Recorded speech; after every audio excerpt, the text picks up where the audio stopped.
Hey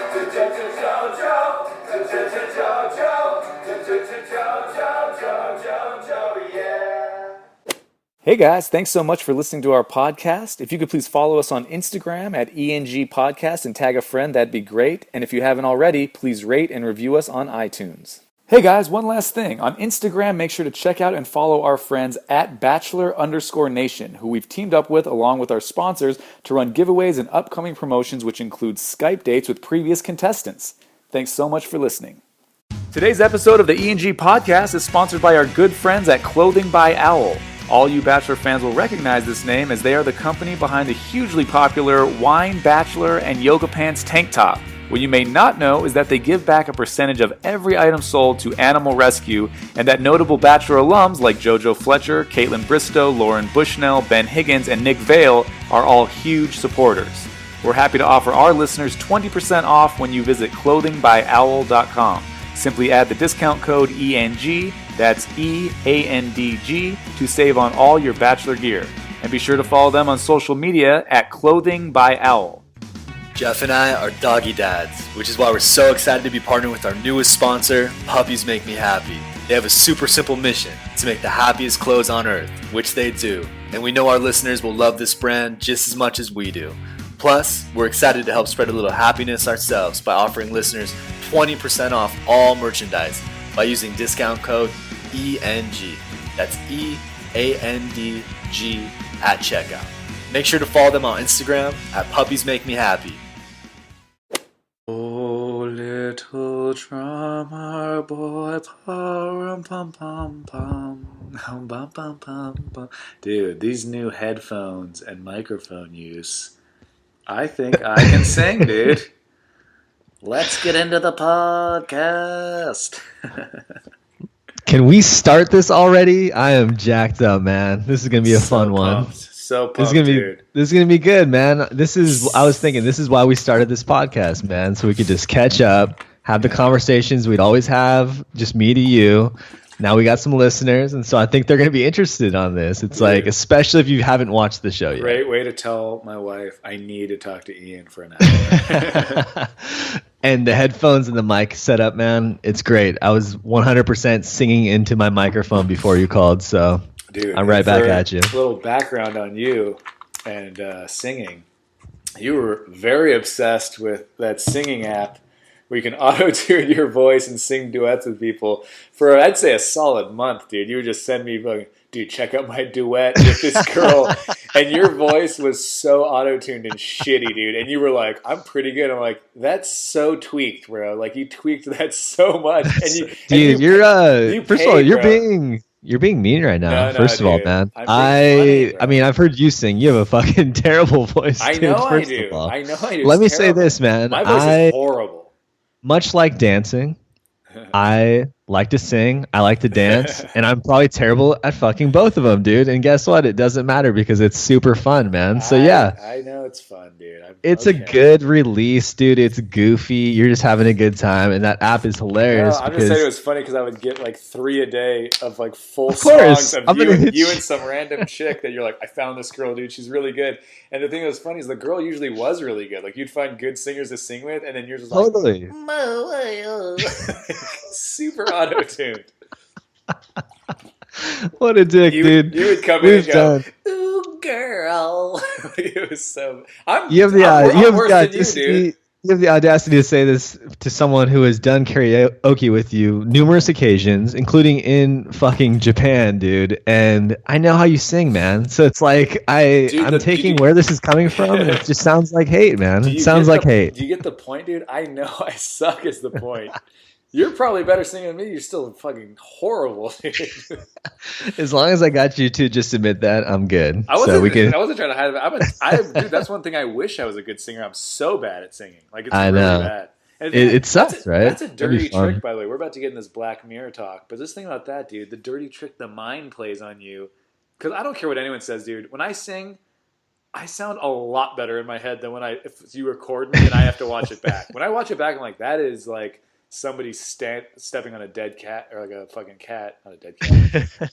And then like, but in my head, I know I'm not good, but in my head, I'm like, I'm pretty good. Like I'm okay. I'm This fucking isn't bad. terrible. Yeah. I like, I'm not terrible. This sounds all right. It's no, you have no control of your voice and the pitch and everything just does not sound good. But as long as you're trying, man, you're having fun. That's what it's all about. Dude, let me tell you, or ask you a question rather. Yeah. Do you know why Black Mirror got its name? So why it's called Black Mirror? Do you know where that came from? Oh my god, dude. The thing that's weird is I have no clue, but it's still I was like, let me think about it. Think it out, man. I have no clue. Am I supposed to try and figure it out, or is it supposed to be like? No, I was just throwing it out there. I didn't. If you had a guess, I wanted to hear maybe what your guess might be. But I do have the answer for you. Like a black mirror. You look into a mirror, it shows your reflection. A black mirror would not show your reflection. It's a different reality. I don't know, dude. That's my guess. Okay, different reality. So basically, it's named for our devices. So TVs, laptops, phones, anything when the screen cuts to so black, good. right? God, and it's like so how good. that eerie black kind of screen looks back at you. It's a black mirror. And when he explained it, I was like, holy shit, man, that makes so much sense. So it's Charlie Brooker. That's the guy who made the show. It's this British, it's originally a British show, right? Yeah. So, and this guy is like, I think he wants it to have these deep satirical, like weird kind of funny scenes, but they're all really based around the consequences of new technology, right? And it's like the life and the world that we live in today. So it feels sometimes like a futuristic place, but at the same time, it's like so could happen. Yeah, it's like so, alternate every episode almost you look and you go, I mean, what is that, like 10 years off? Was that 6 years off? Like, you know? Totally. And it's also, so it's an anthology, and that just means that every episode is just different. But one of the things I was looking up too, getting ready for this conversation, because I put in some prep work, is there's all these Easter eggs, Geoff. So like between seasons, there's a theory out there apparently on the interwebs that says all these things, all these shows that we're seeing all take place in the same universe. And you go, no, how can that be possible? Because some of these universes looked all crazy. And dude, I can see that. And you can kind of see some ties, though. And whether Easter eggs come in is they're tying together these scenes and events from past episodes. Mainly, like there was one, remember the very first episode when the guy has to have sex with the pig? Oh, dude, that one was so good. And then they were like, the girl was released a half hour before it went on. And they go, are we telling him? They're like, never tell him. And then like he goes up in popularity. That was so great. That was just ridiculous, right? And apparently, like in some of the news clippings on this season, in some episodes, right, like when they're just maybe showing an article about that like, guy having on the sex side with or on the scroll on the bottom of a news thing, like they'll have that guy's name mentioned, like with the scandal or something like that, right? So it does so connect. Good, dude. That's so How good is that? I loved that. So the show's cool, but every episode is different. We're going to talk about season 3. All the episodes are up on Netflix. And this is a show that's definitely binge worthy, I would say. But some of these are a tough watch. And you know what, dude? You know what's cool about it? It's binge. It's like a binge type show, but none of the episodes. I mean, you just said that they're supposed to take place in the same universe, but none of the episodes. Not like if you watched episode 5, then 2, then 1, then 3, then 6, then 4. Like it doesn't matter. But it's so usually binge shows is like I gotta see what happens next. Like the end of that episode was really good. And I can't wait to see what happens next. But this show is just like, that one was so good. I wonder what the next one's about. Exactly. Like that blew my mind. I can only imagine what's going to come up next. And that's kind of what ended up happening because it bounced all over the place. All the episodes of the season were totally different, just completely different experiences and things going on. So it was interesting, man. Do you want to start diving into these episodes? Yeah, dude. Just remind me each time. What was episode 1? Oh, I remember. Episode 1 was the girl who. It was titled Nosedive. It starred Bryce Dallas Howard, and it was like that world, a lot like ours, where you're giving people ratings right throughout life. Yeah, and it was like literally everything is you give a you rate somebody. You give a rating to, and then the people who were more popular or who had more likes and followers. Those guys were privileged to better living conditions, right? Like nicer houses. They were celebrities. They were treated differently. And then it's almost like a class system or whatever based off of that. And you could actually be thrown in jail for objecting against this new positive society where everybody's kind of liking each other and putting got this fake front. It was so crazy. If you had a low number, people looked at you like you're not worthy. You had to stand in like shittier lines and all that stuff. Totally. It was basically like it's like you get first class treatment in life if your rating is high enough. But then it's also, but the thing that was interesting is like if you're surrounded by people who have high ratings and they rate you, it means more. So like it was kind of like a class thing. Like some people are just born into, you know, fucking they know enough people, whatever. Then they'll rate them high. They act raise them up. Yeah. Absolutely. No, that's a good thing that you caught there, man. That was the whole point of the girl. She like really wanted to go to that girl to the wedding. She's like, I'm going to give this great speech, and there's going to be all. It was out of 5, right? And it was like it's going to be all 4.7s and above there. And there's going to be 200 and whatever people, and they're all going to give me 5 stars, and then my rating will go up to 4.5 from 4.2, and then I'll be able to like afford this like great living place, like the community and house she wanted because she got a 20% discount. Yeah, that was crazy. We should stop here too and just say that we are gonna spoil these episodes by talking about what happens. Dude, yeah. We'll put so that if you haven't, like listened, that's what I was gonna ask you. We're gonna talk about what we think of each one, right? Yeah. Like let's go through this is all spoilers. Like this is if you watch Black Mirror. Exactly. We highly recommend you check it out. I know it might be a little bit different for some of our listeners in this audience, but Bachelor Nation, check it out. It's good. It's worth a look. And I would stop here, but come back to it and pick us up again so you can hear what we think about these episodes. And Geoff, to answer your question or your comment rather about Nosedive, the thing that was so crazy to me is the people that stopped caring. It seemed like they were the ones who were living free, right? Because everybody else was so tied to what everybody else thought of them and like how they fit into this society. It seemed so fucking cookie cutter, man. You know what I mean? Like, it's also that's like it's also like people. There's also an underlying message like you think happiness is what people who don't matter think of you, and also having stuff, but really like that truck driver lady, she was super happy. She's like, I just said fuck it one day. Like my husband died because somebody that had a higher rating than him got his bed. Remember? Totally. And that's why he died at a hospital, and that's why he died. And then so she was like, I just fucking like went off. She's like, I used to be she was like 4.6 or something, right? She said. Yeah, which is like elite. So like she was one of these elite people, and then I mean, dude, it was pretty crazy. And so it goes through the episode, and this girl, our main character, she wants to basically kind of rise her status. She has this opportunity through an old childhood friend who's kind of like a celebrity, and she's getting married. And so this friend reached out to her to be her maid of honor, right? Mm-hmm. And so that was her opportunity essentially to get up there, to like make a good impression by doing this great speech and to raise her rating so she could get this place. And what happens is she starts falling into all these obstacles, and she gets bumped down. She misses her flight.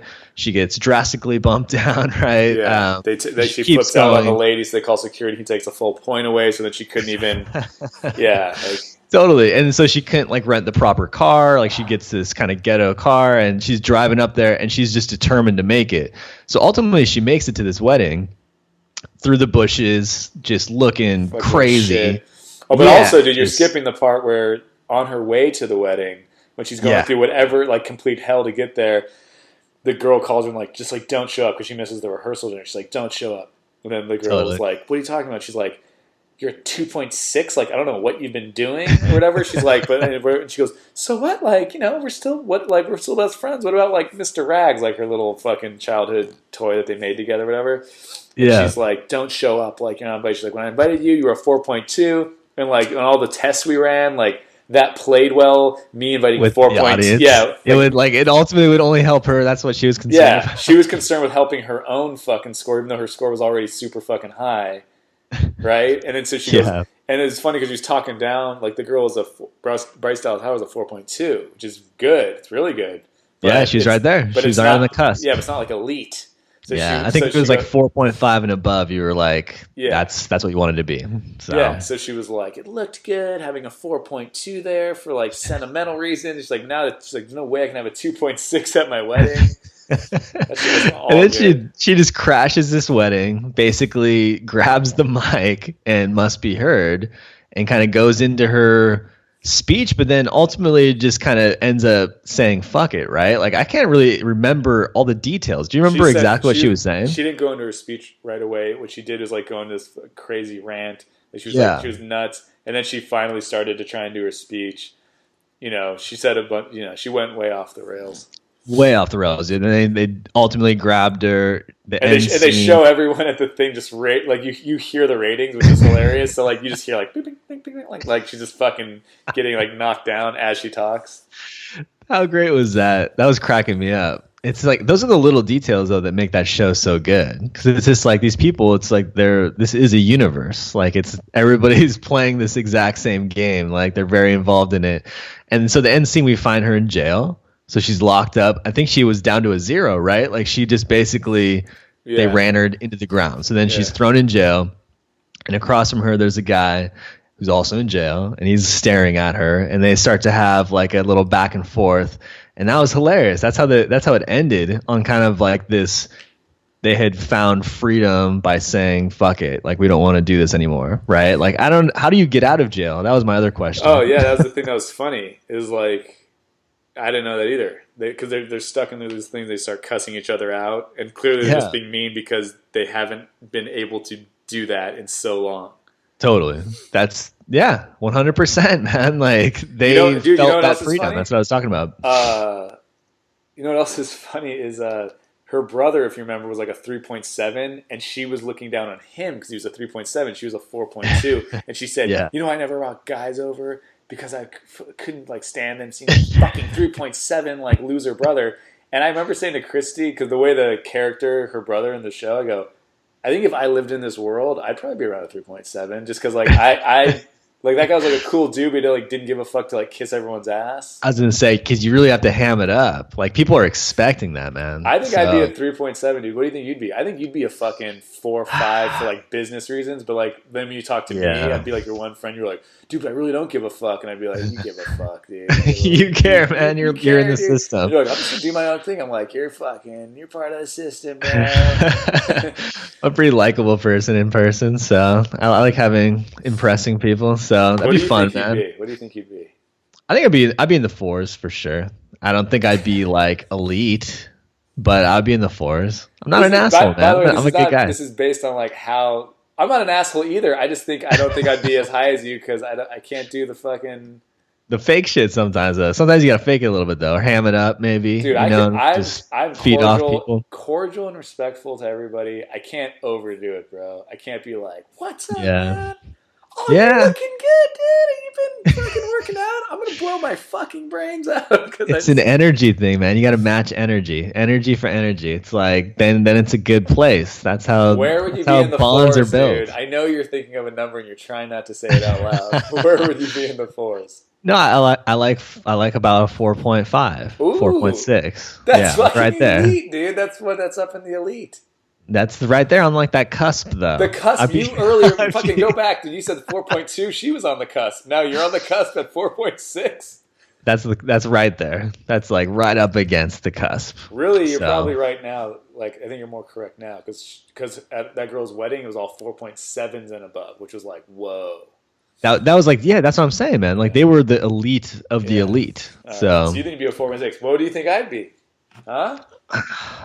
3.9. Dude, what do you think you'd be? What do you think you'd be? I already said, dude, 3.7. I think that's why you said 3.9 to be like, I'm being nicer to you than you are. I'll give you a couple. I'll give you a couple more. Realistically, dude, where do you think you'd be? I think where do you think Christy would be? My wife. Oh, Christy's super nice though, man. So that's the thing. Super like I think friendly, dude. so she could. Loves her. She might be elite. Totally. That's what I was gonna say because that's such a huge part of it. Because it's not even just impressing strangers, right, or social media and this stuff, or in this world. It's like every interaction you have. So you're getting a coffee, and it's like the interaction you have with the barista and the cashier, and maybe the people in line. Like you could say hello and be super friendly and thank you so much, and like have these great interactions. Or you have these shitty ones, and then they downgrade you, and that just affects your life. But it's also how people just kind of view you in general. You could, like, I could be nice, and Christy could be nice, but like, she might make someone feel better just because of her natural fucking niceness or whatever. Because she's pretty. Yeah. I don't know, dude. The fucking funniest part of that fucking show, the episode 1, is I gotta stop saying the F word. The funniest part is when she's like struggling with the rental car thing because she didn't have the right charger for like the electric car at the station. And then she goes and asks the guy about it. And she's super nice because she's trying to, like, her score is already like way low. And she's trying to just like salvage what she has and get to this wedding and give this speech and kill it. And she's really nice. And the guy was like, "Oh yeah, like sorry we don't have the converter here. Like just ask somebody or whatever if they have it." And then like she's like, "Okay, thank you so much," or whatever. And then she walks away. And then he gets like downgrades. Like he gives her 2 stars. And then she comes back. She goes, "I'm sorry, 2 stars? Like did I do something wrong?" And the guy just says, "Wasn't a very meaningful encounter." It's crazy. It's like it's crazy. Just a dick, dude. Like that's one thing. Like I would rate. I think. Okay, here's fucking. Now that you gave yourself such a high rating, and we gave me a lower rating. I think I would be giving people 5 stars. They wouldn't have to do as much for me. I think you'd be the guy that's like on Instagram. I told you we had this conversation where I like every picture of people I follow, and you go, "No man, just like."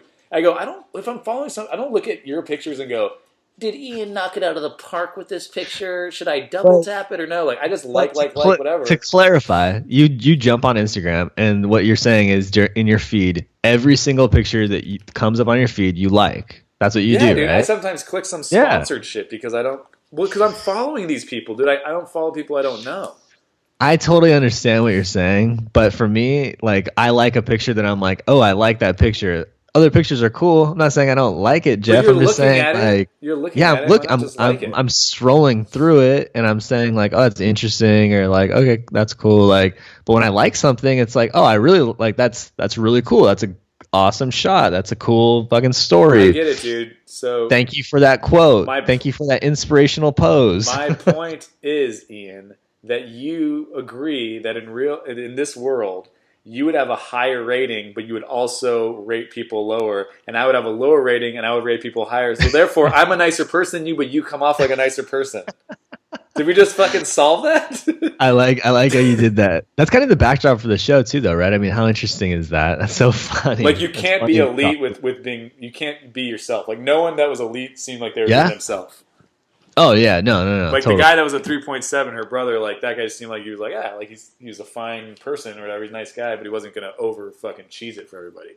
Absolutely. No, that was very, very interesting. So, dude, Nosedive, that was a great way to start too, just because of the aesthetic of it as well. That entire episode, like just the vibe was very cool. I dug that a lot. The next episode 2, Geoff, is titled Playtest. Hey, before episode 2, real quick, I know we can't spend an hour on all these. No, let's go. How far off do you think something like that could be, possibly? Because they were all doing it on their phones. It was all rated on their phones. Just devices. Yeah. So, I mean, honestly, what are we missing, dude? What are we missing? Sensors that pick up on who the person is you're talking to. Everyone's in like a database, obviously, which doesn't seem crazy. You fucking rate everybody. Like, I mean, it's I've heard of stuff trying to start like that, right? Because think of it, it's almost like Yelp for people.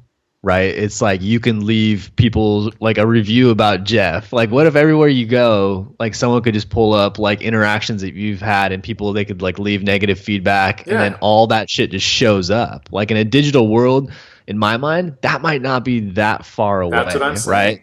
Totally. Because especially with, not to get like way nerdy here, sci-fi and nothing like that, but like augmented reality, right? And just the ability to like still be aware of where you are in reality, but then also have this layer added on, whether it's with like contact lenses or like a pair of glasses or whatever.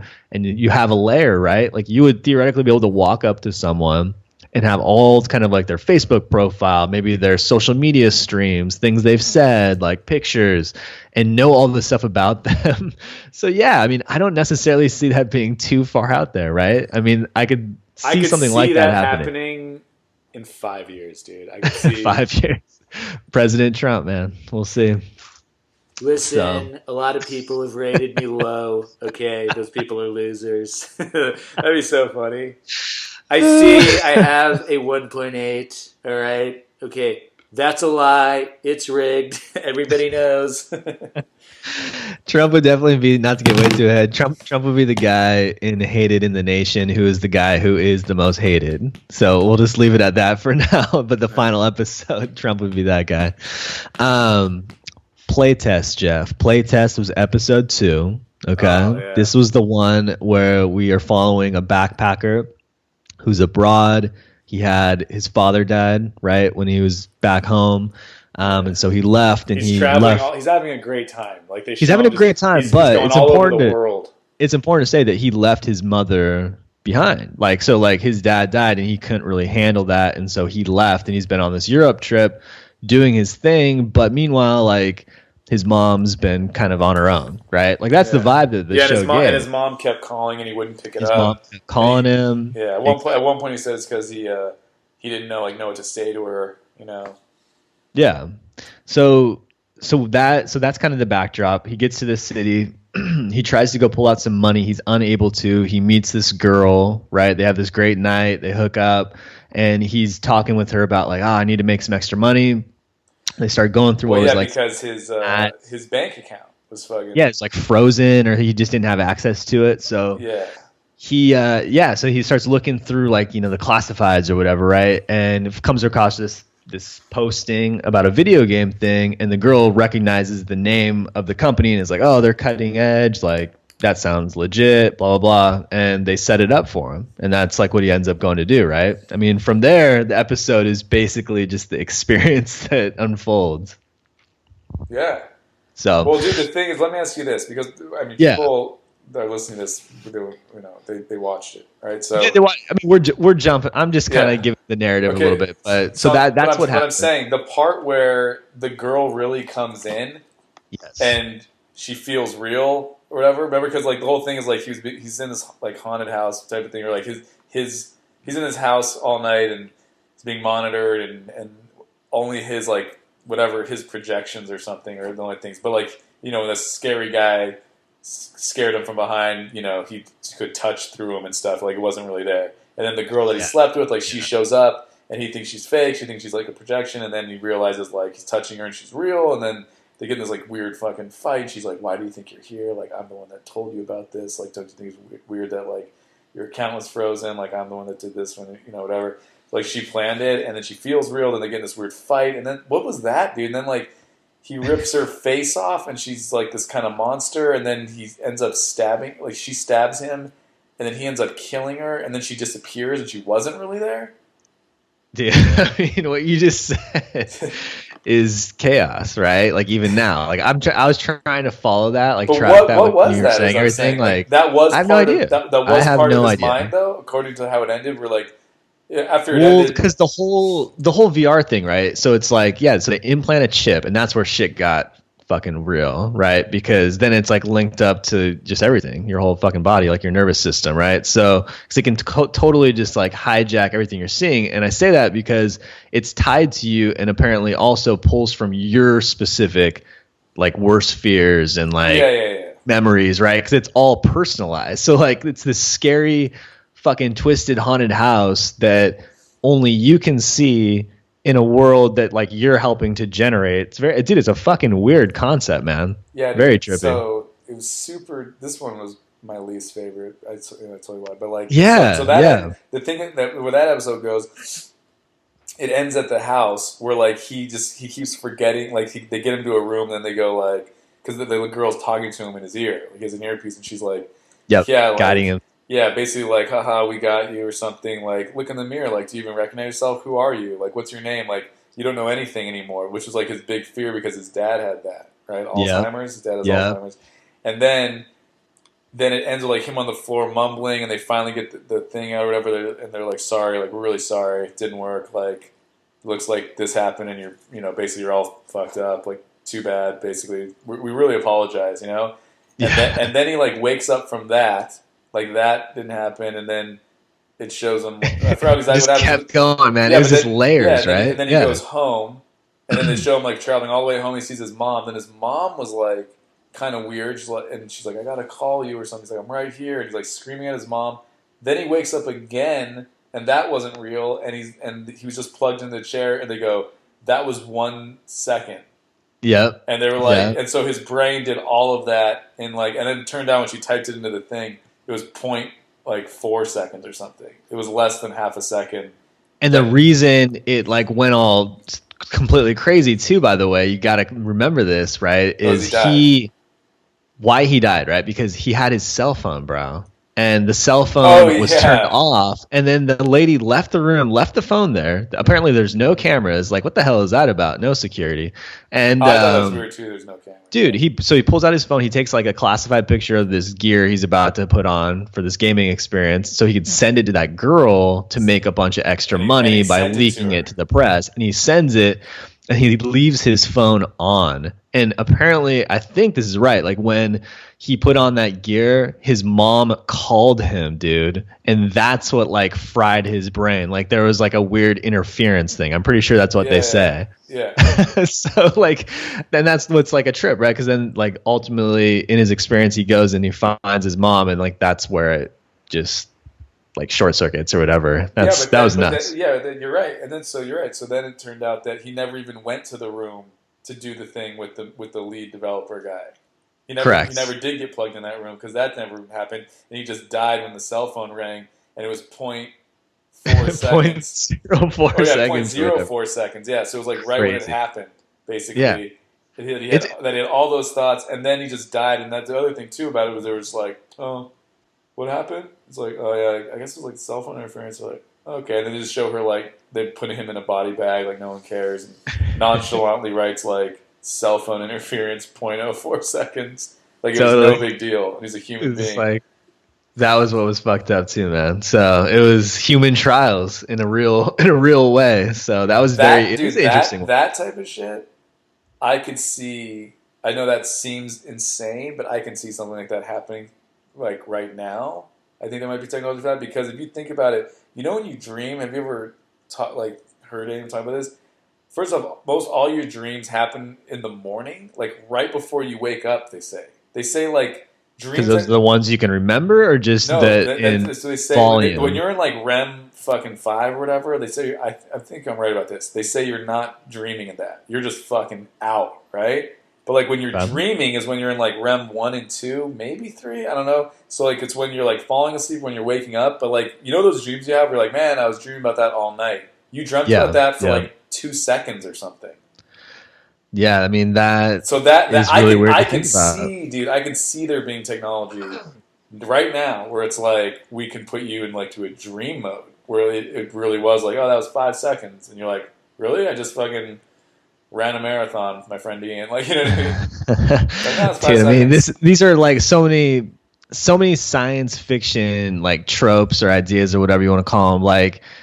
Fucking Total Recall. Like, remember the idea behind Total Recall, dude? Is like you could implant a trip into your head, like this whole vacation, and then, oh, by the way, you could upgrade and do like a spy package or whatever, and then you like meet these mysterious girls that you would create, and it was a fucking straight implant, like an implanted memory in your head. Yeah. Do you remember, dude? How crazy is that? And like that's kind of what we're talking about right now. Real quick, dude, but for some weird reason, I never saw Total Recall or the next one with the remake. Shut up, dude. Are you serious? Yeah. Are you being serious? I never did. Oh my god. Okay. Let's get off this subject, man. Before I start yelling at you. I didn't like episode 2 that much anyways. Well, fuck it. All right. So Shut Up and Dance is number 3, right? And there were 6 episodes this season. It's worth mentioning that there's going to be 12 that Netflix picked up, so we're going to get another 6. Oh, dude. Really? Hopefully soon. So yeah, that's good news. But Shut Up and Dance it starts off, it's like a younger guy. He's kind of home alone. He's with his sister. He goes up into his room, does what a lot of young guys do, jerks off to some like web imagery and cleans up. Dude, this one, yeah. Right? And then he goes downstairs, comes back up to his room, opens his computer, and basically starts to be controlled by this group who had hijacked his webcam and had videotaped him. Hackers had videotaped him masturbating, and they were like, basically, do what we tell you, and you'll be fine. So he starts playing this game, and that's what the episode was, right? So he did all this crazy shit. The thing is that every step of the way, he's meeting other people, and they're also these hackers having the exact same experience. Same experience. That someone has something on them. Like man, they didn't all that was great. off, but like. So everyone has something that like the hackers like, we're gonna make this go public, or like we don't know what. Yeah, it's like what could this possibly be? And they all look very different, and it was as innocent as like passing off an envelope. They're all different types of people too. Like one at the very very beginning was this white lady with glasses. Then it was this kid. Then it was a black dude on a motorcycle, and then it was this older white guy. Like everyone was different, and they had different dirt on all of them. Which was interesting. And then, God, man, this episode just got so weird, right? Because it escalated quickly, and it got to the point where he was being asked to rob a bank. And, like, what's so great about this show and, like, the actor and everything else is that shit was crazy. When you're watching that, man, like, you felt like you were almost in that situation with him. You definitely sympathized for him. He was, like, peeing his pants, like, shaking. It was just crazy. So, he gets away, and then kind of the final thing, they're like, hey, we need you to go to the top of that hill, deliver this money he had just stole, and just go to this location. He goes there, and it's like that final countdown, man. It's like him and another guy, and the other guy is basically like, oh, yeah, they told me that it's a fight, and it's a fight to the death, and they throw a drone in the air, and they're just filming these dudes fight to the death, like these hackers who have taken over these guys. That was insanity, man. Did you see any of that coming at all? The fight to the death? No. I mean, I knew when he walked over that hill, it wasn't going to be like, oh, here's the money. It's not that type of show, you know? And some people like, leave it right here. Thank you. Goodbye. You are done. Like, I had a feeling that all of their, because it all turned out at the end that, like, no matter what, they all did it. And then all their dirt got exposed. All their shit got exposed. Like, A and B, like, they were all just totally fucked up people. Like, and a lot of them, I don't know if all of them were, but at least a lot of them were like looking at like child pornography and shit like that. You find out that the kid. Well, first off, that kid, by the way, he was supposed to be an adult because like he was supposed to be a young adult. Like he wasn't supposed to be 16, even though he looked really young. I think he was supposed to be like 19 or 20. You know that, right? Because I think I think I'm right about that. Maybe I'm wrong. I don't know, but it seemed like I remember right around that age though. Yeah, like he had a job and stuff. He was going to work. It wasn't about like he lived with his mom, I think, but he wasn't like going to school. He was going to work, and I don't think there's any talk about school. And they even said like, oh, like everyone will know like all your coworkers. They didn't say like your fellow student classmates. Anyways, so that was his thing. He was jerking off. We found out he was jerking off to underage girls. Yeah. Like, so I mean, off to kids. That's what made it worse. If he was like 15. Oh, that was terrible, man. But like, and then the guy he partnered up with to rob the bank had been kind of hijacked by these guys for having an affair on his wife with a prostitute. Trying to hire a prostitute. Yeah. But his whole thing was like, I just wanted to feel like I was young again or something. So these guys are fucking creepy assholes, dude. Like in hindsight, you're like, I don't think that guy was a pedophile because he said that like the girl's in her 20s. And then I know that we talked about it briefly because we don't talk about it too much because we were doing this. But there was a part where like we said, oh, like was he lying about the girls in her 20s and she was really underage? But I don't think they were all pedophiles because the lady at the beginning, we find out at the very end, was a CEO of like a major company, and the dirt they had on her was that she had like written a bunch of racist stuff in emails. Oh, that's right. No. Okay, cool. Yeah. So I don't know. I don't know if they were all they all had their own thing. But it was a huge, good twist on that kid or the guy that looked like kid, because did not see that coming at all. The whole time you're feeling so bad for him because you're like, oh man, he just fucking jerked off, dude. And he's like, that's it? Sucks. That's like, all you did? Yeah, he wasn't because the other guy was cheating on his wife, you know. It was terrible. Yeah, we didn't know what the other people were, so it was like, okay, this guy's cheating on his wife, but like this kid, like all he did was jerk off, man. He's a young guy, and then you find out awesome reveal. Yeah, it was awesome a good reveal. It reminded me of that episode too, and I think we chatted about this as well. I think it was like the Black Bear, where that girl wakes up and she doesn't know where she is, but she's being followed by everybody who's on their phones, like filming this. For her the whole time. And then you find out at the end that she like killed her children or something like that. It was crazy, right? They put her through like the day that she put other people through, like when she killed them or something. Repeatedly, and every day she wakes up and has no idea where she is, and it happens on a loop or whatever. That reveal was huge. That was the best reveal I think ever on the show, unless I can't remember one. Oh, that was pretty nuts. Dude, but this is what we're talking about now. This fucking hackers controlling you. Yeah. First off, that is scary because like easily a hacking group could do that. Easily, I like how high your voice said when you went easily. Easily, dude. Come on. Dude, it's not easily. It's easily. Oh, man. Bro. Yes, that feels like something that probably Jeff already happens, man. That's what I'm saying. Can you imagine? Have you seen the movie Arlington Road with Jeff Bridges and Tim Robbins? Do you remember that movie? Of course, I have. Dude. And they set him up to be the Ponzi guy to take the fall. They're blueprints, man. There's something over there. I saw it in the room, and they didn't want me to see it. Dude, fucking the scout leader that was like the guy that was at the party, and he's like the fuck. Oh man, and then the whole like, you know, he teaches that conspiracy theory class, basically whatever. Spoiler alert on Arlington Road, but like that type of shit where like they manipulate a situation to make it look like it's done with this person. I mean, this hacker thing is just legitimately.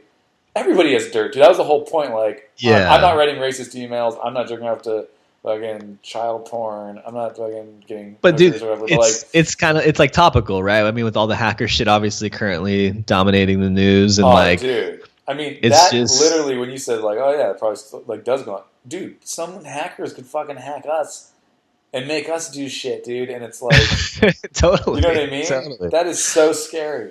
It's a pretty crazy thing. We live in a crazy time, man. I got to say this too. Let's get on to the next one, which was probably my favorite episode. Like this one or maybe the last one, San Junipero, were probably my favorite episodes. Dude, but real quick before we get into that, I watched the other night Mr. Destiny, right? Great movie. I know you love that movie too as well, Jeff. Maybe 27 or 52 times. Ton of times. It's a great movie. And the thing that's the best, man, that I honestly, you hear it every time, but I didn't just remember it offhand, was at the very end when he walks into his own surprise party. He ultimately gets the job that he like wanted or had in the fantasy, right? Like he's a senior VP and basically they go, and this is your salary. What do you think that number was? Oh, dude, I don't know. I think it was $120,000 a year in a new Mercedes, and he was like, "Oh my gosh!" Like, yes, like it was the pinnacle. Ian? What year was it? But this is what I'm telling you though, and it was like senior VP of blah blah blah, right? So it was this awesome title. This guy's like kicking butt, dude. That was like the '80s. Yeah. That I feel like that much money is nothing now. Like, what the fuck has happened since that point in time until now? Black Mirror, man. Reality is crazy, right? Yeah. What is up with that? It just felt like a weird number. Anyways, that was a total tangent. It felt like a weird number? That's a shitload of money back then.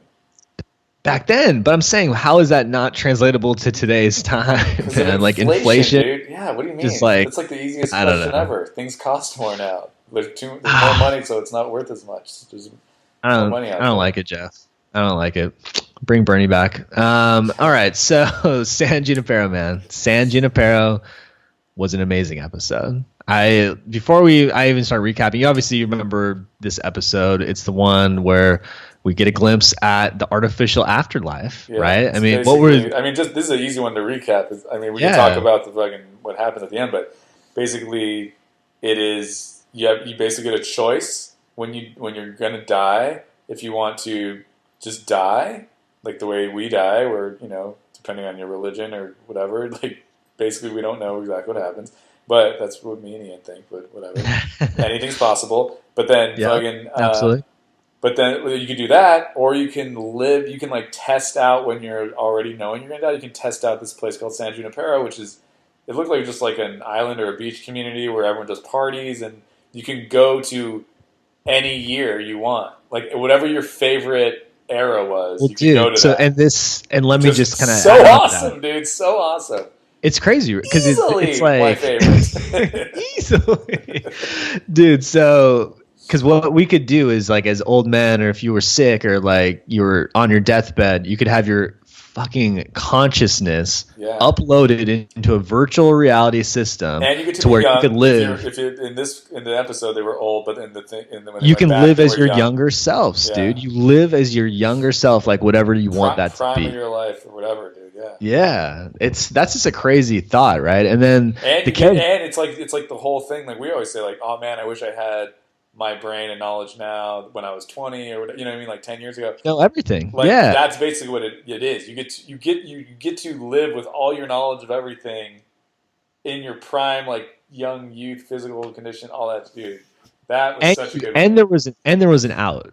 If I recall correctly, like there was a way that if you went there and your consciousness was there and you were living this life, and at any point you just got sick of it, because it is essentially eternity, right? That you're signing up for, that you could just say like, I'm ready. Yeah. Right. So, which is also cool. I mean, I don't know. It just seemed like a way that a lot of people obviously are scared of dying, that you'd be able to prolong that until you felt fully comfortable and ready to pass on. And like, that's why the characters in this one too were very interesting. Yorkie was that main girl's name, which is dope. I remember that. And she met another girl, and they started dating, and they started having this relationship in this virtual world, and ultimately they ended up together after going through some hard. They reference it too. They're like that. Probably like 85% of the people in San Junipero are already dead, but there's like 15% that are the people that are like just testing out. So they could hypothetically meet in real life still, possibly, if they're able. Totally. And like they ended up doing that in real life, right? Like that girl went in, like was with her when she died, like in real life, and then came back and they met again. And this was after they had each lived individual lives before. One was like married with kids, and then like went through this whole life with like a man, and now she wanted to like embrace this other thing that she's always wanted to do and like date a woman. Sure, yeah. It was cool, man. Like she it was a lesbian, man, and she's good looking too. I don't mind watching. I'll watch that episode again. Dude, fucking, I'll tell you right now, man, I'm getting pretty goofy because of the back medicine that I inhale. But anyways, I cried, dude. Did you cry at the end of that one? Dude, I don't recall, if I'm being honest. But listen, man, I cried everything. So here's my thing, dude. I cry a lot, dude. But like, this is why I cried, not because of the love story. Because like, basically, if you remember what happens at the end, the black lady, what was her name? Yorkie was the white girl. And then Yorkie was white girl. I don't remember her name. She's super cute, by the way. I hate that. Yeah, she's a great actor. I can't turn to my wife and go, "Isn't that chick hot?" I can't. Like, can't my wife be like, "Yeah"? I'd be like, I feel like though on the flip side, women will say stuff like that, and then you're supposed to not have a reaction. Yeah, so it is a classic double standard. Woman? I just see someone who's not you. They all just look like silhouettes. No, dude. So, but that lady, whatever, she was not planning on staying in San Junipero. She just wanted to have fun while she was like old. Right? Exactly. And because she was like, my husband didn't do it, and then the white girl got all weird, like, why don't you stay with me? Because the white lady died in real life and all that. Dude, and it was just like the concept of time. So remember, because Black Lady was still alive, and so she would have this like small amount of time each week to like log into the system, right? It was like she couldn't just be in there all day long. It was like 5 hours in the real world, but then it translated into like weeks or whatever, right? Or a full week or something. She only got to go for 5 hours to San Junipero. Like they could only go and like party. You couldn't go like live there. Okay, you couldn't go there and like okay. Yeah, but okay. But then they ended up getting the house and everything. Yeah, so yeah, this is why I cried, dude. Okay, so basically, the end of the thing, like the black lady says to her, like, don't lecture me on this, like, blah, blah, blah. Like, I told you I wasn't gonna stay here, and I was gonna go on, like, whatever, the normal way. She's like, what do you know about me? My husband and I were together for, 59 years or something, she said, or 30, whatever. And she goes, our daughter died when she was 39. Like, we went through that together. Like, she went through this whole long thing. Long story short, she ends up deciding to stay with the white lady. Like, she decides, I do want to, like, live out this life, whatever, and not just die, whatever. Not ready yet. I didn't cry because of the love story aspect. I cried because the white lady, we find out she's old in real life when she dies, and we find out that she was a lesbian. She was like really shy at the beginning, remember? So she was a lesbian when she was younger, and she came out to her parents, and they were like really religious or something, and they didn't accept it. And then they got in a huge fight. She got in the car to leave, and then she got in a car accident. She was a quadriplegic from the age of 21. So I cried, dude. Terrible, dude. I cried because... Terrible. Yeah. So I cried because the white lady finally got to, like, live a happy life, dude. Like, she finally got to be a lesbian, and she was able to walk. You know what I mean? We don't know how old she was in that thing, but she's probably been fucking a quadriplegic for, like, 40, 50 years. Like, totally, her life was fucking shit, dude. And, like, dude, I got so emotional. My wife kind of like tuned out at the beginning. You know like, what, man? I'm not just saying this. I definitely cried. You recounting this story almost made me cry, dude. Bro, Seriously, the fact it's that good. she got to live a happy life, bro, I fucking was like, It's a made me feel it's a so second good. chance. Well, so let's kind of By like the way, and, dude, that was one of the only Black Mirrors that you leave going, I feel so good. Usually there's a twist at the end where we're like, oh, that is fucked up impossible. I am scared. I'm not as smart as whoever wrote this, and it's scary. I'll probably be one of the people they control in 2 years. You look down at your phone and it's a literal Black Mirror staring back at you. Now that's all I'm going to be able to think about. God. Thanks a lot, guys. San Junipero, this is the question, Geoff, to end it on. Would you do this? Do you see yourself at this point in your life saying, if I was in a position, I would want to extend my life and be somewhere like that? Yeah, for sure. I think I for sure would, dude. It seemed awesome. Like, Here's the other thing.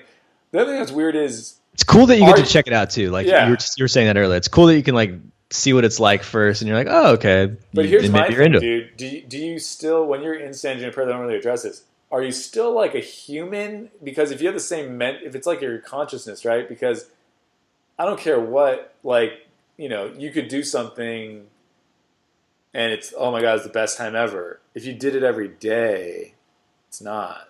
Like, it immediately loses its effect. So I'm wondering how long people that are dead that were in San Junipero, like how long they stay, because, I mean, those ladies, obviously it was a new relationship, and I'm sure it would be awesome.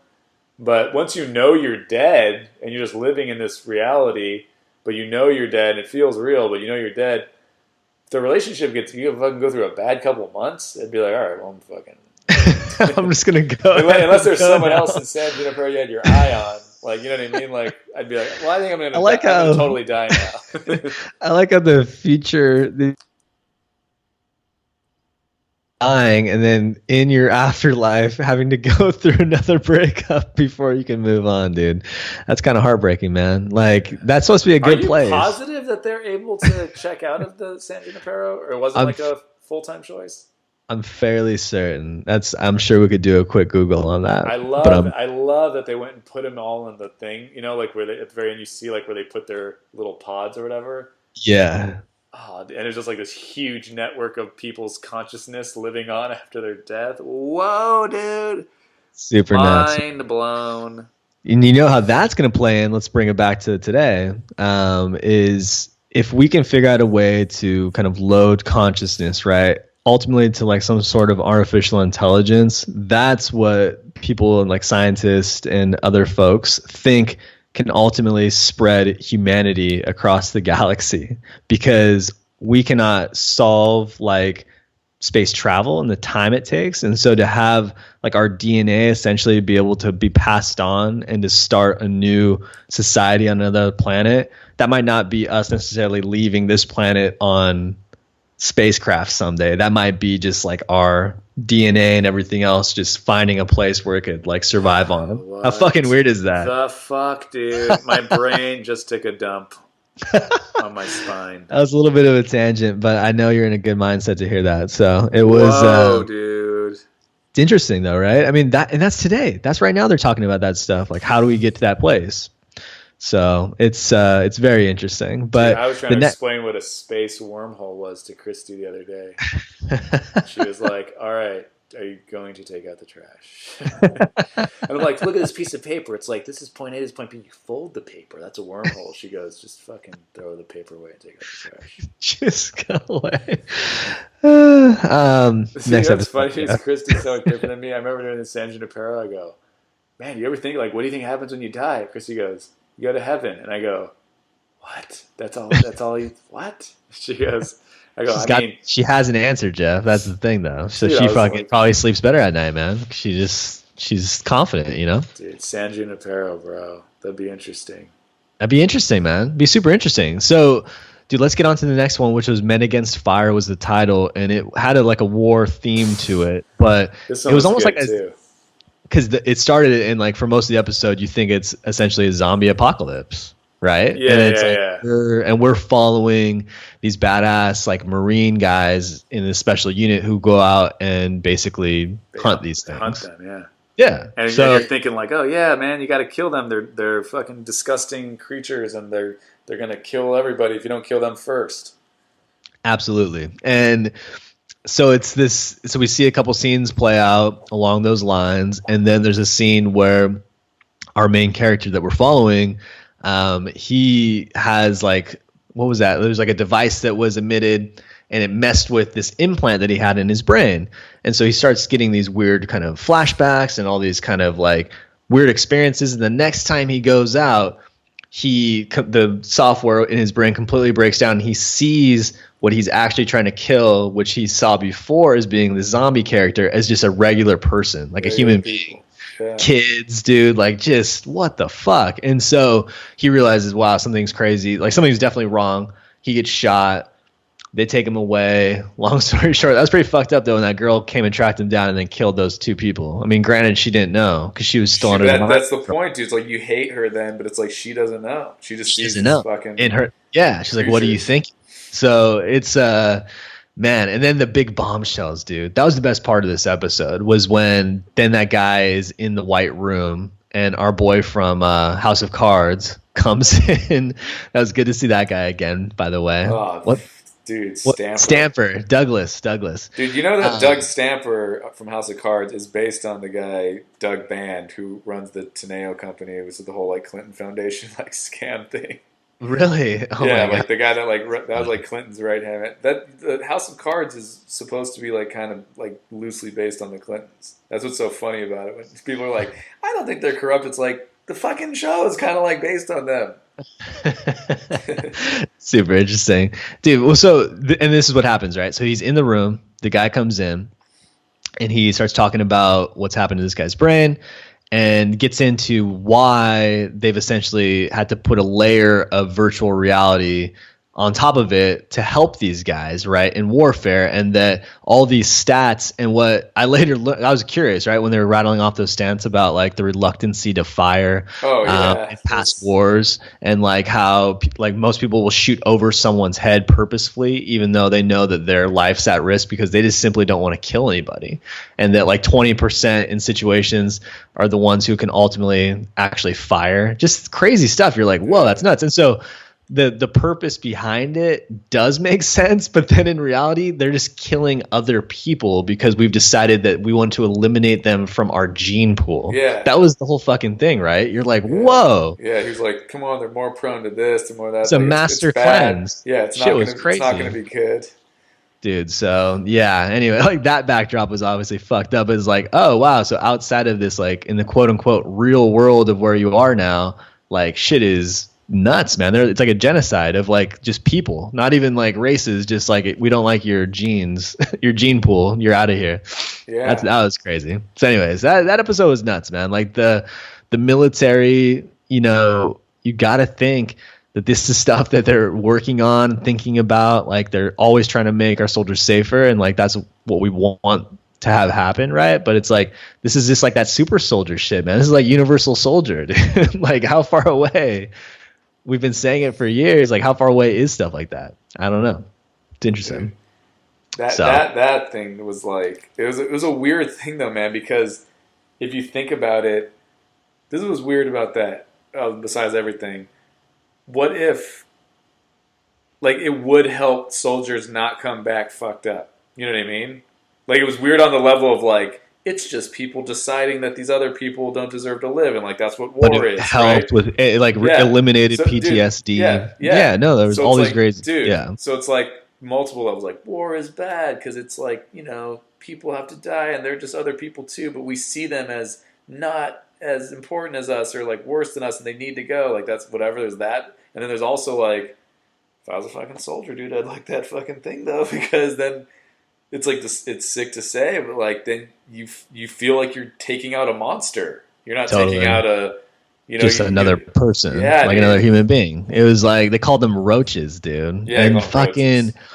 And that guy, like, so then at the end, he's faced with this decision to either have his memory up to that point completely erased, or to have to live with the reality of everything that he's done. So it was like complete mind control. And what happened at the end? What was your take at the end? Because they just show him like being driven to a house, and then he's dropped off, and then the house looks like we see it looks like kind of shit. No one's home, and then he sees like a fucking it looks nice. It's a good neighborhood still. And like he has a beautiful chick that's like his wife, I guess, or something. So I think what's happening is like the layer between what this guy has seen as real and fake is completely falling at that moment. So he's like confronted with that image that had driven him while he was away, that dream girl, right? Because remember, he would dream and then it was like, it almost seemed like a person who wasn't real. It seemed just like an implanted thought. Yeah, because right? everybody at night would like have sex, right? Because they showed like their fingers twitching and all that. Oh, good point. So everybody, there you go, right? That's why that girl asked him after the kill. She's like, "What did you do last night?" She's like, "Oh man, I would have been coming all night." Like, so it's like at night they all have like these visions of having like amazing sex. So they're feeding them these things, and so that's like that guy's dream girl then in his head. So he's coming home to the reality that in his head he was like, "Oh, it's this great house with this great girl," and then he's confronted with like, "Oh shit, like this is my situation." Because remember that guy. Clearly, is that what happened, or were they showing that's us? That's what happened. I thought they were showing us, the viewer, that he chose to just fucking keep the chip thing going. Like I said, I thought it was kind of showing like the breakdown between, like what's real and what's fake, world falling apart, and then he was confronted with like his reality. Because remember, like when he signed up, they showed him the video of him signing up, where it's like, yeah. You're signing up for all this stuff, like, and he was just like, "Yep, whatever." So, you know what I mean? Like, I don't. So what do you think he chose? He had his memory wiped, Jeff. I don't know if he'll remember shit. Like, I don't know what he chose in that moment. He chose to be in the. Well, that was the whole point, dude. That like he's crying on the ground, and the guy who plays Doug Stamper in House of Cards was like you got to choose. Like, do you want whatever? Like you just said, like, do you get to know everything that you really just did, or do you get to like erase it? You'll never have to worry about it again.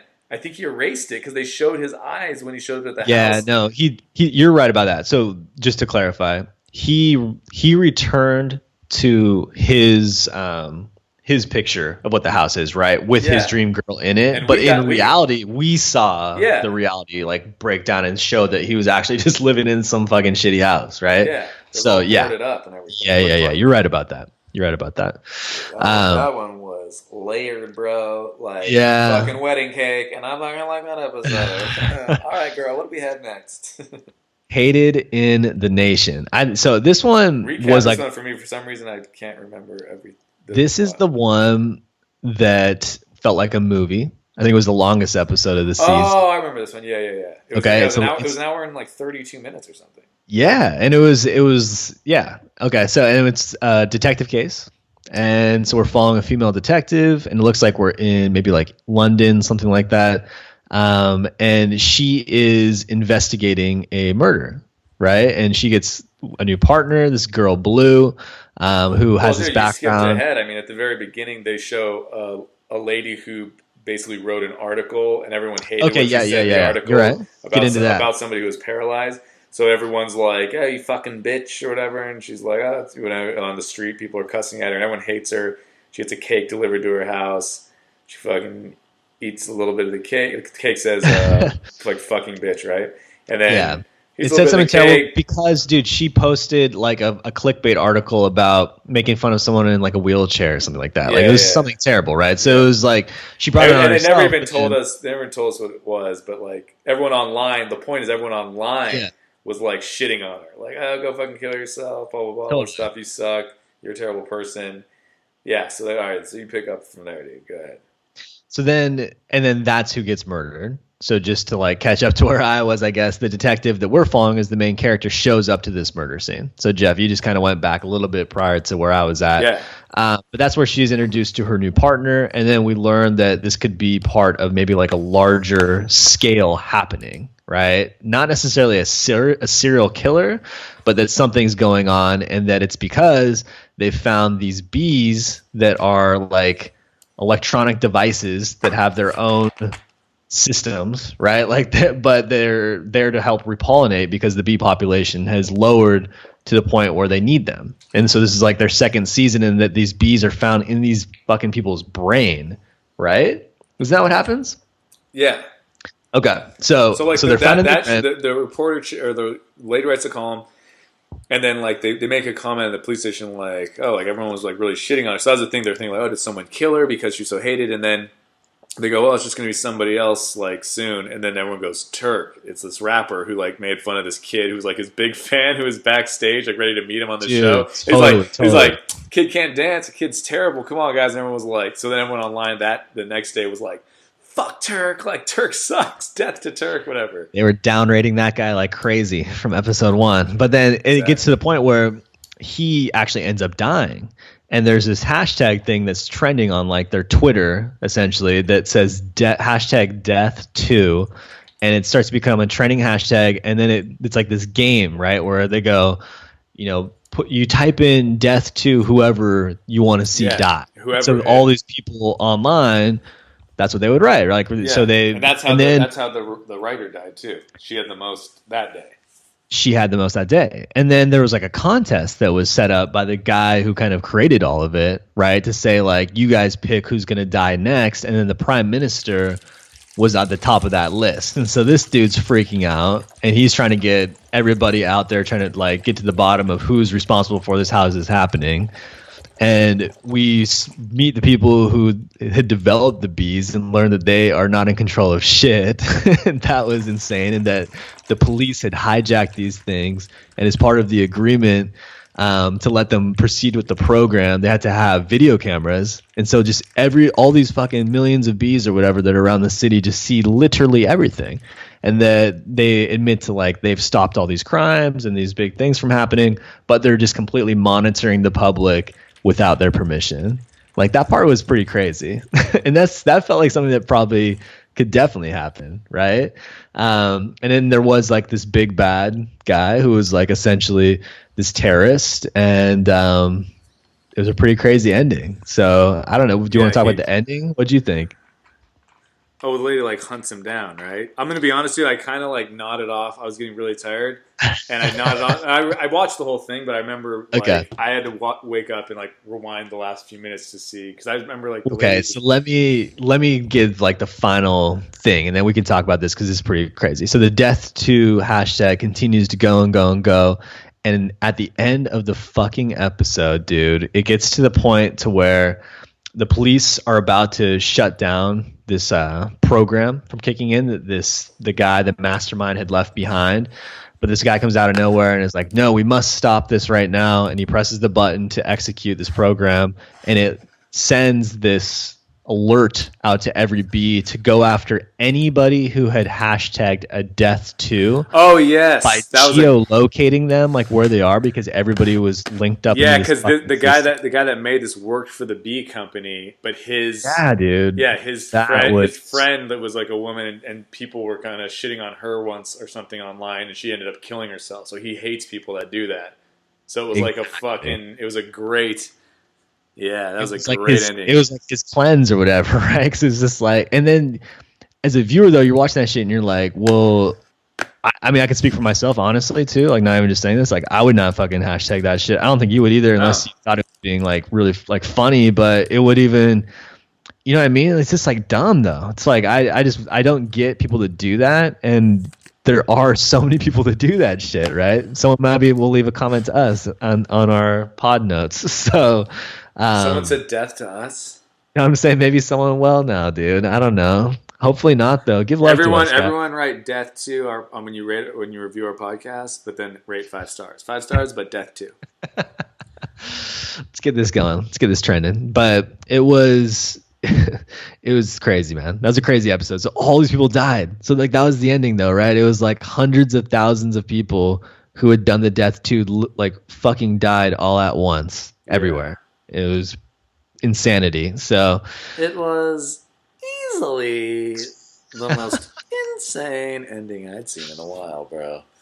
It was interesting, man. Can we, dude, real quick, because this has been a long one already, but for anybody who has Netflix. Not long, bro. For anybody who has Netflix and you are into Black Mirror and you also want to maybe look for something else new to watch, there's this documentary. It's called Amanda Knox, and it's fucking really good. Oh, dude, let's fucking talk that. Let's add this. Amanda Knox, dude. Amanda Knox, little Amanda Knox. Well, dude, I'll tell you this, man. Go ahead, man. Yeah, Amanda Knox is in the news. A lot of people. I remember I heard that name, but I didn't remember every single thing about the story. I remember hearing about it on the news or when it was happening. And basically it's like a American girl from Seattle. She's living in Italy. Her roommate, who is a girl from England, like ends up murdered. And it's basically, did she do it? Did she not do it? You know, a couple different trials, whatever. So I'll tell you this, man. The thing from the very beginning, not the very, very beginning, but like the beginning when they first bring up that like investigator guy, I immediately was just like, why would that guy be in the documentary? Like, he clearly wants to be famous because he comes off like an idiot. Even at the beginning when he's like, I always liked Sherlock Holmes, you know, books and movies and stuff, and like, you know, the investigator. And then they show him going to the crime scene with a pipe in his mouth. I was like, this guy's fucking looking for shit. And then he starts like piecing stuff together. He's like, immediately when I saw the, you know, scene, I knew this was a staged scene. It was like, but he doesn't explain why. He just goes like, I knew it. It was a hunch, just like in the TV show. Like, he's a fucking idiot. I don't like that guy. And then you sent me that thing that said that the guy fucking blamed like 23 different things on Satan and none of them have stuck. Dude, that's so. This is so again. Amanda Knox, famous trial, American girl, overseas studying. Her roommate was murdered, and this guy. So this is like who their district attorney, I guess. So he's the one who's prosecuting, and he was so convinced that Amanda Knox did it. And when you start watching this doc, everything kind of unfolds little by little, and ultimately you realize, like, whoa, this dude straight up just made up these illusions in his head, put this poor girl in jail for years, ruined, like, you know, all these people's lives. And then my dad just sends me this article like, you can't believe this. I know you just watched the Amanda Knox thing. I did too. And that guy had done something similar to this on a much grander scale to a bunch of people, basically creating this conspiracy that there was like 20 plus people, government officials, enforcement, and they did like these killing rituals and had all this like weird sex stuff. And there was like a body double plot, like all this crazy shit, dude. And got it to stick. Like, how is this guy even able to be the district attorney in Italy? Like, how is that even possible? So I don't think he's a district attorney. He's like a special investigator. Or special investigator. Whatever I don't know. I can't remember what he is, but dude, whatever that guy is, yeah, man. It was like that was what's so weird about it. Like, that's scary honestly, to think about, bro. I don't want to sit there and be like, okay, some of the stuff, because obviously the documentary and Amanda Knox is in the documentary. It's not going to fucking come off like she's a total fucking murderer. Like, documentary. You get creepy vibes. It's interesting to hear her perspective, though. Dude, very creepy vibes, dude. Because I don't know how creepy it was though, because they're showing her like kissing her boyfriend. But he is like comforting her. Like I don't. Everyone goes like that's not the right way to react. I do agree with her. You don't know how you'd react to certain things. I react to situations differently than you react to situations. So until you're in it, it's hard to like project. Yeah, no, I totally agree. I mean, they played it up. For sure, right? But that's also what like the news media does, dude. Because like that's how they could flip it from an American perspective to say like, oh, this like innocent girl, like look at her, you know. And it was like a news story, man. It was like, I don't know, it's crazy. But real life, stranger than fiction sometimes. And this was an interesting look at what could happen when you're, I guess, outside of America in our legal system. Like that's kind of crazy to think about too. Like if some shit goes down somewhere else, like our own legal system, dude. It's like everything's run by just people, so it's all people. Yeah, you know, it could go a million directions. But anyways, you might have a guy like that who's obsessed with detective fucking stuff, and then acts like I see the crime scene, and I know it right away. This is a stage of crime scene. Dude, you've never seen Total Recall. I just remembered that you told me that earlier, and I'm so pissed. I don't know why I've never seen it. It's weird. I've never seen it. That's unbelievable. Do you have anything else you want to chat about, dude? Yeah, dude. On a scale of 1 to hit it, where are you on Amanda Knox? I would give her a swing. She's cute, man. She's a Seattle girl.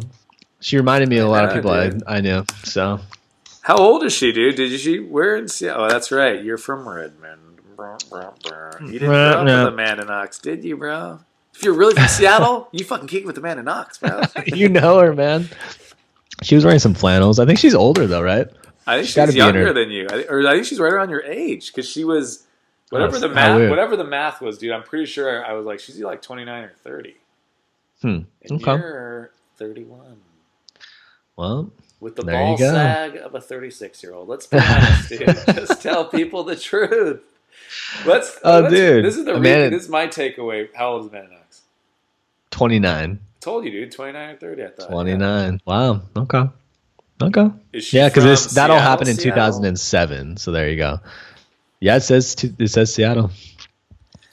Wow, dude. So, anyways, my takeaway from this podcast is I didn't know that Black Mirror had 6 more episodes coming out this season. I'm so stoked for that. When is that?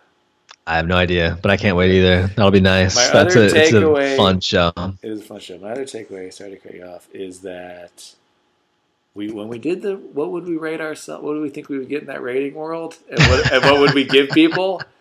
I think mathematically I proved I'm a better human being than you are, but you are viewed as a better human being than me. I think, dude, math is the what's universal better, language. dude? What do people appreciate though? Do they appreciate someone who just fucking sends out love to everybody without any sort of judgment, or do they appreciate some honesty, dude? I mean, that's what we have to ask ourselves as well, Jeff. Dude, you're not sending out love. Is that how you describe your fucking bullshit high score? I'm just saying, in general, dude. Like, you have to know where it's coming from. If you okay, don't twist what we talked about. What that episode was, and you're like, yeah, it's like the people who were like had really high scores were just super phony and not enjoy it. it's definitely a combination. It's a combination now. There's also some people, man, who I feel like are genuinely just like really good people. Yeah, dude, I'm a really good person, but I don't. But my point is, I don't think I come across to everyone like I come across well. I think. So what does that say about you, high, dude? Dude, I don't think I'd be like super high in the phony range. Okay, all right. I don't think you would either, man. Like, you could make 4.5, bro. I'll help you. I'll get you around my friends. We'll elevate you together. Don't worry about it. I got you, dude. Let's talk about fucking people you work with, bro. Remember at your wedding, like after my speech. Multiple people I didn't know were like, hey, man, that was a great speech. And I was like, bling, 5 stars. Bling, 5 stars. Other people were like, hey, man, I just got to say, like, that was a really great speech. I was like, who the fuck are these people? I don't stop people at weddings. Actually, I think I do, actually. I would go up, if I would go up to them and be like, hey, I really enjoyed your speech. I've done that. Dude, I had people stop at your wedding, man, a bunch. So it fucking happened. This guy brings it back, dude. You brought it. You started at you, motherfucker. I'm bringing it back, dude. It's going full circle. We know what's happening. Mathematically, bro, we figured it out. I'd probably be around a 3.7 to 3.9, but I would rate people very well. You would be strict with rating people to make yourself feel better about your high score.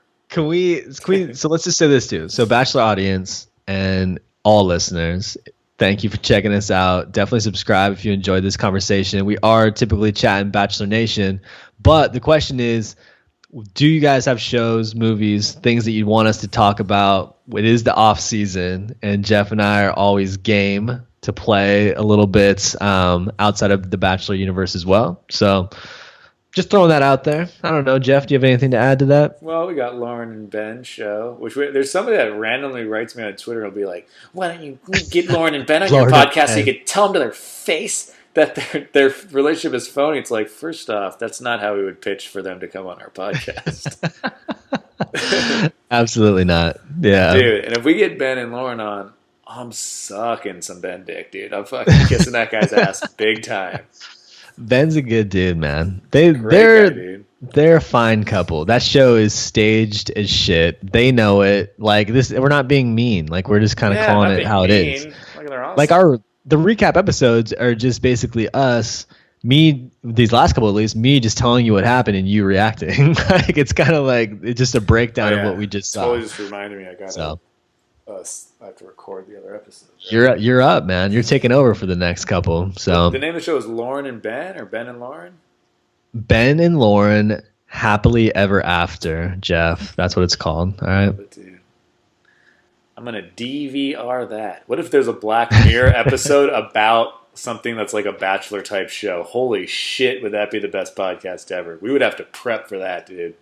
What do you think that would look like? Let's end on that because this is going to be a fun rabbit hole. I have a feeling. What is like the Black Mirror twist for Black Mirror Bachelor?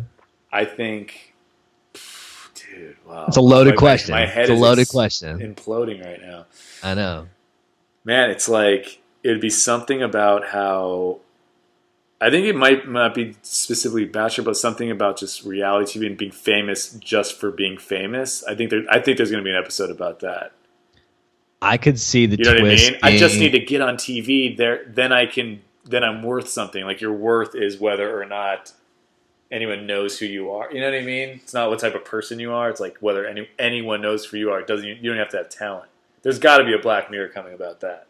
I mean, they kind of skate around that a lot too, right? I mean, those are like weaved into some of these themes that we see, I feel like a little bit, but I'm with you. I mean, I feel like the twist for a Bachelor version could be that these people were like controlling maybe some sort of like artificial intelligence or whatever, and they were in reality like maybe overweight or kind of unattractive, and that they could like compete in this environment like The Sims, you know, and like be like kind of fully take over someone else. I don't know. Like shit like that's crazy to me, man, because that doesn't seem like it's that far off either, bringing it back to Black Mirror. But or I mean, who knows, dude? It could be a million different things. My brain's all over the place too, if I'm being honest. I was trying to love think, the virtual reality world. I mean that's kind of why San Junipero was one of the favorites. It's just trippy. Right? Yeah, it's just trippy, man. It's just crazy to think about because perception is reality. Everybody knows that. It's just like a silly old quote, but it's so true though, because how you perceive what's happening to you shapes your life, your emotions, your day, your feelings, all that shit. And it's like if you're in a world, virtual reality, where you're perceiving everything as being as happening right there and that you're in it and it's happening to you, then what's to say that's not a real experience? Right? Well, like, that's the weird thing, man. That's the whole... Because it did happen. Like you did experience it. You felt like you were there. You went through it. You had this experience.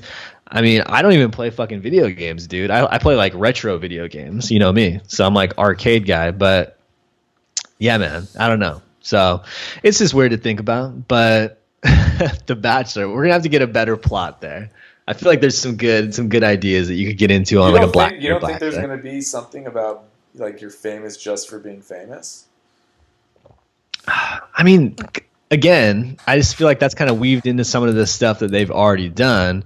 Even the first episode of this new season, you know, where it's just like you could rise and become over a 4.5 just by posting cool pictures on this like social sharing site. You know what I mean? Like you didn't necessarily even have to interact with anybody if you were like attractive and like lived a cool, glamorous lifestyle. You know what I mean? Like all these people that you see today. So, dude, there's got to be something, man, about just the idea of like it used to be, oh, that person's a famous actor, that person's a famous athlete. Now it's just like that's that person from that show where literally people just go on there so they're on TV, therefore they can be that person from the show. That is the weirdest paradox. How bizarre is that? It's so interesting. It's I mean, hey, if I could be the person, if I can get on that show, I could be the person from that show who was just on the show doing nothing that has to do with talent. I don't care what anyone says, dude. Like Dancing with the Stars, those guys are dancing, Geoff. Okay, so you watch yourself. All right, that's talent. Dancing with the Stars, dude. Yeah, okay. Well, first of all, those are people that were a star for one reason or another. Some of them are not stars. I mean, some of them are like Sarah Palin's daughter was on there, and other some people. That's what's weird about that. Just like celebrity. Yeah. Some people it's like, oh, there's like a famous football player, there's like a Hall of Famer, and this is a old actor that was like really funny on this TV show in the '80s, and it's like. Here's like a politician's daughter. And there's been, I'm not trying to shit on Sarah Palin or her daughter, but like there's other people too where it's like, why are they a celebrity? Like, why are they a star? I totally get what you're saying. Yeah. Well, dude, I mean, we were just talking about this with, we both listen to that podcast, Dan Blazarian, and he's just a prime example. Like that dude lives this lavish lifestyle. He has haters galore and so many people follow that guy in that interview. You're like, whoa, like that's the amount of people that like tune into your Instagram feed and just like the likes and everything else. It's pretty crazy. Like his reach is insanity. And he's famous for being famous. Like he doesn't do anything. Like he's just living this lifestyle that is like a fantasy life for most guys who want that for some reason, and they want to be like, they want to see him do it. You know what I mean? It's very interesting, dude, to hear him talk about it though. It's like, we're already in that world. Like that is our fucking current world. That's so bizarre. I don't know. If you could have any Black Mirror episode be about anything that we haven't seen yet, would that be your choice?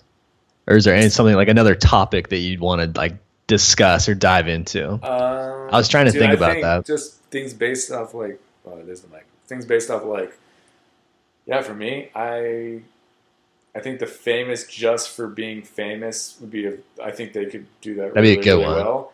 Definitely. I also think this is way more, I guess, personal to me because of what I do, but the kind of like somewhat of like the. I'm not trying to be one of those people that's like, there's nothing good, because I think there's like a bunch of great shit out there, but there's a weird thing with comedy where it's, the thing about it, dude, comedy used to be, you know, like long form kind of like sketches, or whatever, you know what I mean, like Laurel and Hardy and the Marx Brothers and stuff like that, whatever, and Charlie Chaplin, and I don't know, whatever. There's all a million ways to be funny, whatever. But like, my point is like the shrinking of like the time frame, or like maybe it's not even about comedy. Maybe it's just about attention span. Because in my head I was thinking of like Vine, like Vine is shutting down, but it became this thing where it's like, you know, people were getting super like Vine famous, you know, which I think it's still my theory is mostly it's kids that make people Vine famous and stuff. But I'm not saying this shit's not funny. A lot of it's funny, but it's 6 seconds. And like I told you stories, I have a writer friends who were like, yeah, like they gave this Vine person so and so like a TV show, like, and they didn't know how to write one scene because, and like the industry was all like, the execs were all like, oh, what happened? It's like they do 6 second videos, like a scene is a couple minutes long. You know what I mean? Like totally very different. So that like, but like the idea of that people just like to their entertainment, like, all right, I just want like some really weird little thing. Okay, next thing. Like, what if it just shrinks more and more and more and quicker to the point where, you know, it's like a split second. You're just like, you know, like it's weird. It's very simple. Yeah. Well, we still haven't seen Black Mirror crack or discuss a couple of things. Time travel. I don't think they've gotten into that. Which is a good topic, ripe with a lot of ways you could take that. Also, sports. We haven't seen anything sports, man. Like I was thinking about that. That would be the one thing that I would be pushing for. I think. Oh, that's a good one. Yeah. Whatever that looks like however maybe technology intermixes with sports in like a future parallel universe, or maybe a new sport. Like I don't know, something along those lines. I feel like that would be super cool. And then Total Recall, bro. So you could finally get an understanding of what you've been missing out on for all these years. Something along those lines. Implanted memories, implanted like experiences. That's so bizarre. Like that could be like a travel alternative. This would be a very original idea because you just brought up like Mr. Destiny, but there would be one where like you do keep getting do-overs or something. You could go back to moments and just like change it. Like it's like all those doors that you walk through in life. Like you could just choose to go through another one at a certain point. Or it's like you go back to a certain day and be like, you know, it's not going to fuck up that one thing that I messed up, or I'm not going to. It's just the butterfly effect will kick in though, dude. Because you'd just be much like you find in Mr. Destiny, just to keep on that example, like you then find yourself in this new world. It's so great, but then you long for the world that you left behind, and you're almost like realizing what you left behind, right? Like you would prefer that. Yeah. So I don't know. Anyways, yeah, dude. I think that's about it, man. This has been a good one. We went all over the place a little bit, but it was fun. Got a long podcast. Easily one of our longest. Easily. It was a good chat. So, all right, man. I'll catch up with you later. Right, you're the real MVP. You fuckers. Got you. It's not good, dude. Today's episode of the E&G podcast is sponsored by our good friends at Clothing by Owl. All you Bachelor fans will recognize this name, as they are the company behind the hugely popular Wine Bachelor and Yoga Pants tank top. What you may not know is that they give back a percentage of every item sold to animal rescue, and that notable Bachelor alums like JoJo Fletcher, Caitlin Bristow, Lauren Bushnell, Ben Higgins, and Nick Vale are all huge supporters. We're happy to offer our listeners 20% off when you visit clothingbyowl.com. Simply add the discount code ENG, that's EANDG, to save on all your Bachelor gear. And be sure to follow them on social media at Clothing by Owl. Geoff and I are doggy dads, which is why we're so excited to be partnering with our newest sponsor, Puppies Make Me Happy. They have a super simple mission to make the happiest clothes on earth, which they do. And we know our listeners will love this brand just as much as we do. Plus, we're excited to help spread a little happiness ourselves by offering listeners 20% off all merchandise by using discount code ENG. That's EANDG at checkout. Make sure to follow them on Instagram at Puppies Make Me Happy. Hey guys, one last thing. On Instagram, make sure to check out and follow our friends at Bachelor_Nation, who we've teamed up with along with our sponsors to run giveaways and upcoming promotions which include Skype dates with previous contestants. Thanks so much for listening.